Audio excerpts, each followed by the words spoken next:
Super Show. Last segment. It's 6:45. That means it's time to reveal the top 25 in its entirety. Top 10. Top 10. Yes. Yeah. I just read a joke on Twitter that I have to repeat just for the sake of Johnny Soper.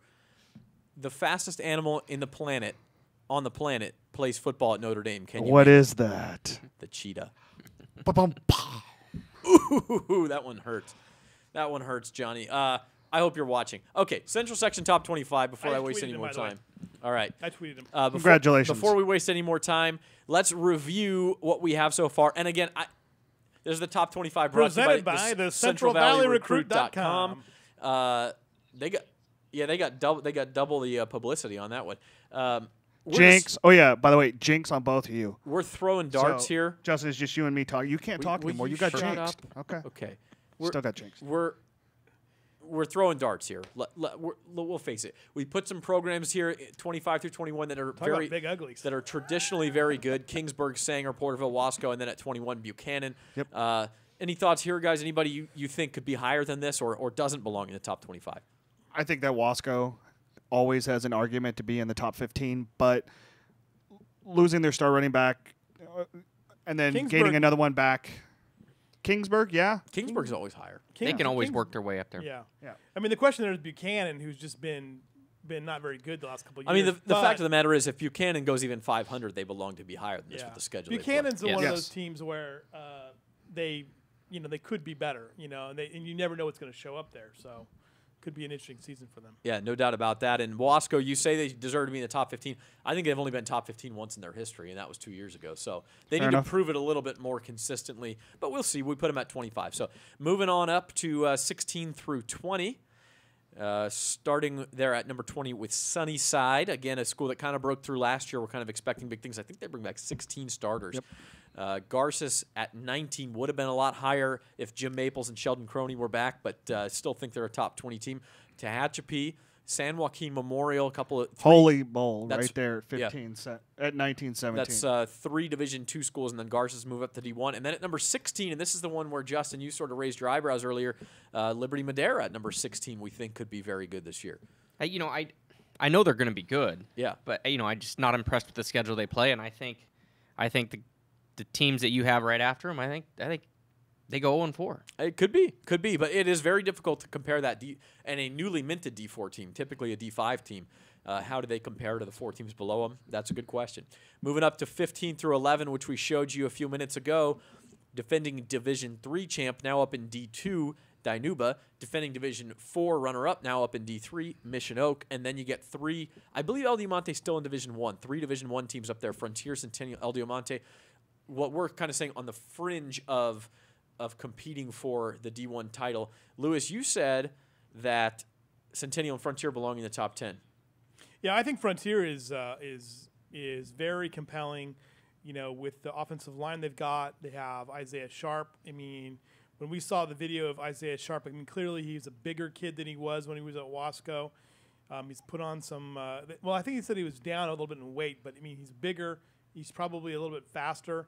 I'm going to be really compelled to see how that changes them a lot last year. And Frontier had horrific luck last year as well. Absolutely. Centennial, has the most experienced quarterback in the league in Andrew Hansen, who's a dual threat as a passer and it's just unfortunate that the receiver kid, the basketball player, Malcolm Johnson. Malcolm Johnson's not healthy at this point in the season. But I like Brandon Robinson, and I'm sure they have some other guys. So yeah, Centennial brings a heck of a lot back. If there's a team in that group that I would bank on to move into the top 10 at some point, it'd probably be Centennial. Well, and with Frontier, we're going to know very early on what they're going to be, because when we go into our top, 6 through 10, we're going to see their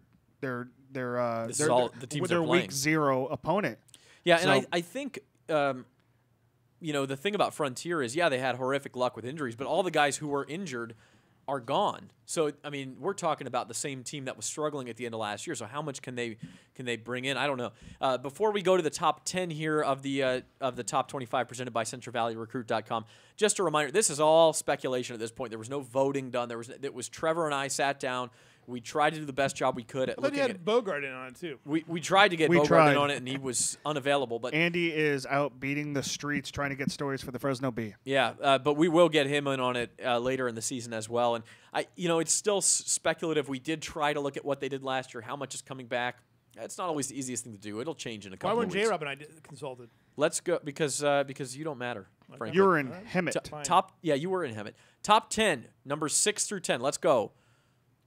And Here there we you go. go, number 10 number right there 10. with Ridgeview. And this is a team, very good last year, at least at the end of the year, and you add Sheldon Croney and everybody comes back. To me, this is your Division II favorite. Add up the numbers, you have almost 5,000 yards rushing. If you add in their 4 returning running backs and then what Sheldon Croney did at Garces, you're talking over 50 touchdowns and over 5,000 yards rushing between those 5 gentlemen. If they can do that for Ridgeview, they might be a lot higher than number 10 when it's all said and done this Most year. times when you see a team that rushes for that many yards, like 4,000 or 5,000 yards, in my experience, that's a team that's going to win 9 or 10 games in a season. Very much so. And if they do win 9 or 10 games, they will be higher than number 10 because they play Frontier, they play Centennial, they play, or not Centennial, but they play Frontier, they play Liberty, they play Bakersfield Christian, and they play Bakersfield in their non-conference schedule. So we will know how good that team is by the time league play starts. And you were tweeting about it back in June and July about how just brutal that schedule is for Ridgeview. Yeah. And if they're as good as they are and they run as well as they do, we could see them much higher. And we talk about our live broadcast. We're broadcasting 3 games per night every Friday night here on Bakersfield.com, and Ridgeview is heavily involved in that in the first 5 weeks because the schedule is so compelling. And they're playing in town, which is something we need too. So up to number 9, that's Clovis High. And Clovis High under Rich Hammond, again, it's one of these teams every single year. You expect 7 to 8 wins out of them. And in the track, if you win 7 to 8 games, you're a top 10 team. What they've done is impressive and model a consistency up there. I'm surprised to go up the ladder. You guys must know more than I do about Clovis West. I would have put Bullard and Clovis in front of them just by what they've done in the past about 5 or 6 years. Yeah, Clovis West is a little bit of a sleeping giant for me, and I think this is the year they wake up. We'll see, but they do bring an awful lot back. Flash that back up there, Casey. And Bullard at number 8. Again, a team like Clovis, good every year. Won a section title back in 2009, and they were in the section title game, I believe, in 2011, losing to Bakersfield. But every year they're a threat to get there. Bakersfield Christian at 7. Well, how do you guys feel about that? This is a small school D3 team, but we know they're good. I think last year their final ranking was around 9 or 10. They bring almost everything back. For me, they're the toughest school to rank because if you go down the line, if you look at it as matchups, I would if you put 2 teams on the field, Bakersfield Christian and Frontier, 13. If I had to make my pick, and no disrespect to anybody here, because I think they're both great coaches, I think they're great athletes, I would take Frontier in that game just because I think that the limited roster and the size would end up beating down a smaller team. It could be, yeah. And now the athlete-wise, the skill position, you got to love what Bakersfield Christian has to offer, and I think just the run game of Frontier in a matchup would beat that down. Now, if you take another school, say Ridgeview, that is struggling out the line or is unproven, I think that would be a closer game, and even though they're higher ranked. So they are so tough to rank because of the schedule differences. I have to agree with you completely on that one, too, because if you look at the team they lost to, was it Central Catholic from Modesto last year? They held their own in that game. We saw that game. They held their own. But they got worn down in the middle. Exactly. And that team had some great athletes, obviously. But it's interesting. I completely agree with you, Justin, on that particular point. We'll get to see. Bakersfield Christian plays Ridgeview in week 3. So which is going to be a great game to watch. We'll get to see very quickly how competitive they are. And then we have Clovis West at 6. Again, outside of Bakersfield, no more proven team in section history than Clovis West. They've been down for a couple of years. I think this is the year they come back up. We'll see. Okay, we got 5 minutes to go. It's time for the top 5. Here we go. This is it. Do it. Number 1, the Drillers. You can't go any other way. I know, and listen, Edison has a tremendous amount of talent. They have 8 players who have received Division I scholarship offers from colleges already. Not all of them seniors.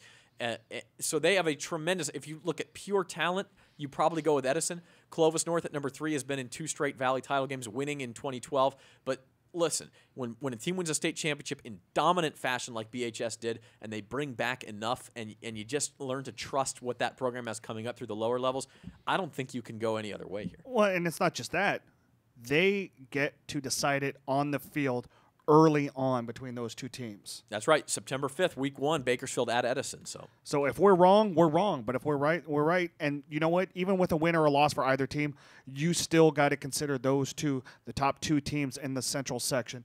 Because, 1, like you said, what Bakersfield did last year, and 2, how much talent Edison does have. Yeah. That a win or a loss here, I don't think is going to affect much because those two are such great programs. Clovis North, great program. Liberty, Central. I mean, you look at this top 5, they're, I want to say interchangeable, but they're still all very And they quality. might be after, week 2 or week 1. Yeah. I mean, doesn't Liberty and Central still play each Liberty other? and Central, and that's the rest of our top 5 All there. of a sudden, it's just going to move, you know? Yeah, no doubt about it. And I sometimes you play a close game where it's a 50-50 game, and if they play again in the playoffs, it could go another way.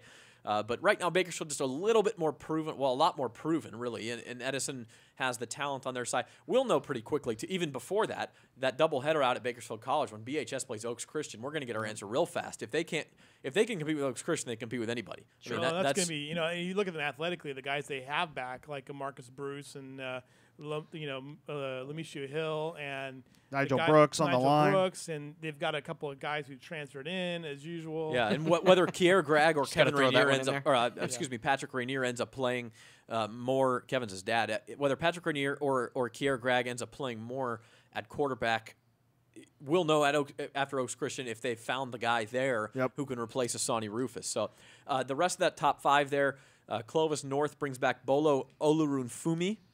Good job. He was a beast. I'll tell you what. He was one of the most impressive athletes we saw. Clovis North was out of that game at the end of the first quarter at Griffith Field last year, but that kid racked up some serious numbers. He wasn't out of that game. and he's back, and Clovis North, will always be competitive. They do have a new coach. Corey Hall, the Bakersfield native, is not there anymore. Where did he end up at, by the way? Do we know? You know, he's down in L.A. somewhere. I'm not sure where he's coaching. And then Liberty at number 4. We had Brian Nixon in yesterday.